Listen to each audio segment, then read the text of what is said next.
wasn't big. The biggest mistake that people make in social media is that they let their posts live forever. I think we are about to go through a huge transformation in digital media for the simple reason that people are starting to recognize that our privacy is disintegrating in a lot of respects.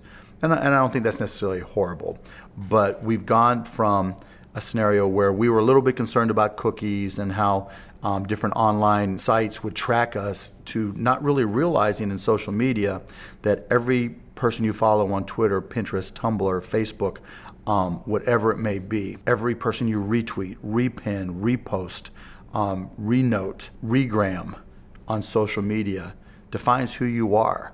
And there are applications now who are collecting every bit of that and creating profiles about you and anticipating what you're going to do next. And so you are, by what you do on social media, you are creating a profile about yourself. And that is going to be used not just by online companies, but that's going to be used in every walk of life. You're going to go look for a job and they're going to run an online social media analysis of you and use that as a psychological profile. You're going to get sued if you're a business person and they're going to look to see where and how you posted. Then they're going to bring in an expert and say, Mark Cuban, based off of who you tweeted, who you retweeted, who you pinned, who you repinned, who you posted, who you regrammed, what you wrote, put on Instagram, what you wrote in this forum, we've aggregated all that together and run it through some algorithms, and we decided that you are most closely like this person who we convicted of that crime, so you must be alike. That is definitely going to happen. And then what's going to happen post that is you're going to be walking down the street, and they're going to recognize who you are from a video through video facial recognition, and they're going to say, there's Mark Cuban. We've already run the analysis on him because we anticipated that he shops here and he doesn't live far from here, so it's very likely that he'll be here, and we know what he likes, and it's going to put Minority Report and every other sci-fi movie to shame. And every single one of these things I'm working on now. Think of this another way when it comes to messaging. When you send a text, be the most benign text, yes, I want to buy something.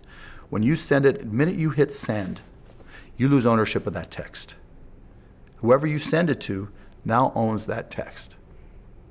They can add whatever context, whatever commentary, whatever feedback or other information or video or pictures around it to create whatever image or picture or message they want to communicate about you. And you have zero control over it.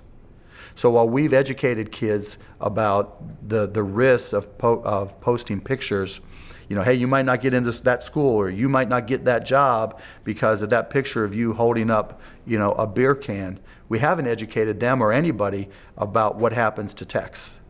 And they're just as dangerous, if not more. At least a picture tells you 1,000 words.